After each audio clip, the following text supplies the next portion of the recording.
It is Thursday, April 9th, and we are just minutes removed from one of the biggest MMA news stories of the year. The UFC has officially called off UFC 249 and indefinitely suspended all its future events due to the coronavirus pandemic. I am Mike Bohn, joined here by MMA Junkie managing editor Simon Samano. Simon, obviously a huge piece of news here. ESPN reports, UFC 249 not going to happen April 18th. When you saw that news come out, Brett Okamoto tweets it on Thursday, relaying news from Dana White. What's your level of surprise from 1 to 10 from everything we knew leading up to this point?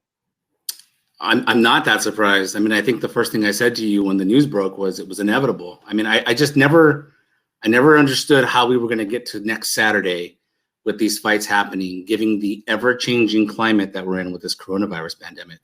I mean, it just always seemed so wild and so crazy right from the start that we were even going down this road. So to me, it's really not that surprising. Yeah, and I think maybe the reasoning is one of the more surprising aspects to it. Dana White says in the interview that it was the powers that be at Disney and ESPN. He said he got on the call and it was basically the two highest level people at those individual entities who implored him not to go forward with this event. Just minutes before that, one of the state senators in California had put out a statement really urging the UFC not to host this event on tribal land at the Tachi Palace in Lemoore, California. To just your reaction to that aspect of it, the fact that it was not, a athletic commission, it was not a government entity, it was Disney and ESPN who decided to pull the plug. Yeah, the statement from Dianne Feinstein, the California senator, had just come out maybe 30 minutes before the news broke of them canceling the event. So when the news broke, I'm thinking to myself initially, hey, maybe this is, some pressure from government entity of some sort. And Feinstein was the beginning of it, and there was going to be more to come. When you listen to that interview and you hear them talk about, you hear Dana say clearly that this was because it was intervention from Disney and ESPN.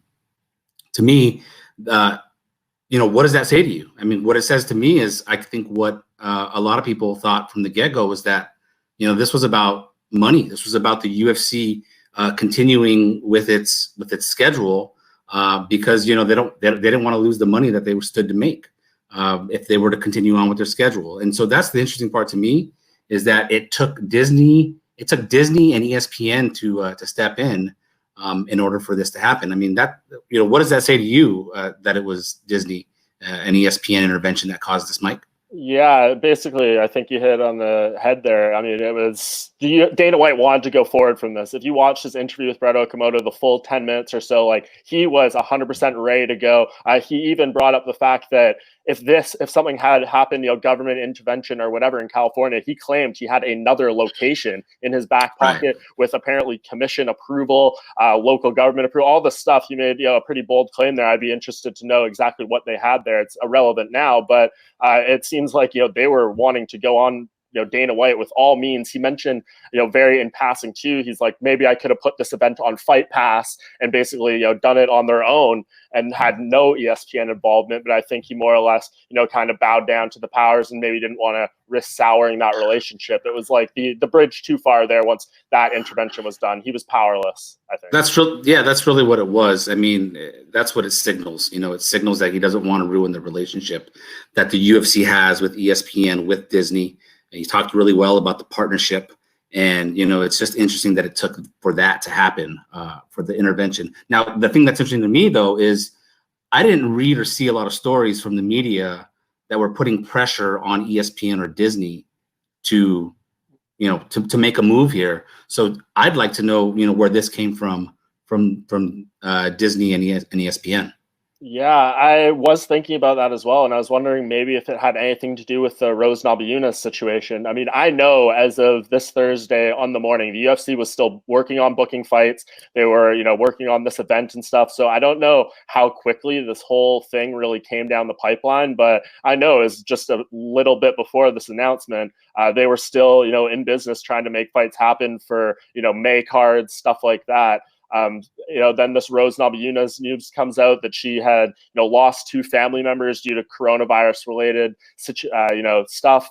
And maybe that had ESPN take a look. This is a former UFC champion, all that kind of stuff. And they decided like, wow, this is, maybe a little bit too much, and made them too uncomfortable when they have someone so top level, such a name, going through that. Yeah, it absolutely could have been a wake-up call. I mean, it could have been as simple as that, as just a wake-up call. And the executives at ESPN and Disney, again, we're speculating here, but it could be as simple as that, or it could be something that we're just not aware of, that we don't know, that finally forced ESPN and Disney to step in. Yeah, and more is obviously going to come out about this, but as we do in pretty much any situation as MMA media, we try to spin it forward and kind of figure out what happens next. And Dana, again, very explicit in these interviews, Fight Island is happening. He said about 1 million times the infrastructure is underway. He was explaining that this could be up and running within a month from now, and maybe fighters could go there a few weeks earlier than their fights and start training, and making all these very bold proclamations of how this is going to unfold. It seems like this Fight Island thing is definitely like not fiction at this point. He's really wanting to try to pull this off. What do you just make of the entire Fight Island aspect of this? And it seems like if we do get back to UFC fights anytime in the near future, it's probably going to be international, probably on this Fight Island thing Dana White is putting together. Yeah, the Fight Island thing is just another, crazy aspect to this entire story of trying to push fights during this global coronavirus pandemic. My reaction here, is, look, Dana, this is an L for Dana. This is a loss for Dana. He really wanted these fights badly, probably to just prove a point in some regards as well, that he could do it. That's how Dana's wired. That's how he is. And I don't think he's going to take this L very well. So yeah, Fight Island to me is part of probably what's going to be a bigger, stronger response from Dana White to, continue his normal Dana attitude, defy authority, do things his own way, that renegade mentality that he's had for the last 20 years. I would expect that to go into full force, because I don't expect him to take this lightly. Yeah, and last thing before we get out of here, Dana did say a lot about him wanting to take care of the fighters, the staff. He's claiming, no one's going to be let go on the UFC staff side of things. I think, as reporters, it's on us to dig a little bit more into what exactly that means. So I don't think we need to get too much into it. But the one thing I want to close with, Dana was saying that in talking about, these fighters, they're still going to get their fights this year. It sounds like, we saw a Sports Business Journal report come out earlier this week that basically said the UFC needs to put on 42 fights in 2020 to get a roughly $750 million payout from ESPN. Dana seems hell-bent on making sure all those fights are filled this year. So if we are back, putting fights on maybe mid to late summer, it seems like if he's committed to doing that, we could be having maybe multiple events a week, maybe more. I assume we'll have some extremely stacked fight cards and everything. I know it's really, really early to look into this, but once we do get back into business, what do you think the UFC schedule and just event production, all this kind of stuff looks like? It's so hard to speculate on that, because when will that be? Will that be in May? Will that be in June? Will it be in July? How far are we going to go where our lockdown and stay-at-home orders, across the country and really around the world, how far into the summer are we going to get to where that's still affecting us? It's just so hard to even answer that question. But the later it goes, yeah, I think you're right, Mike. I mean, we're going to get some crazy stacked cards if these guys don't start up again until, say, late summer, or God forbid it's, maybe not until September or something. It's just a hard thing to even predict at this point.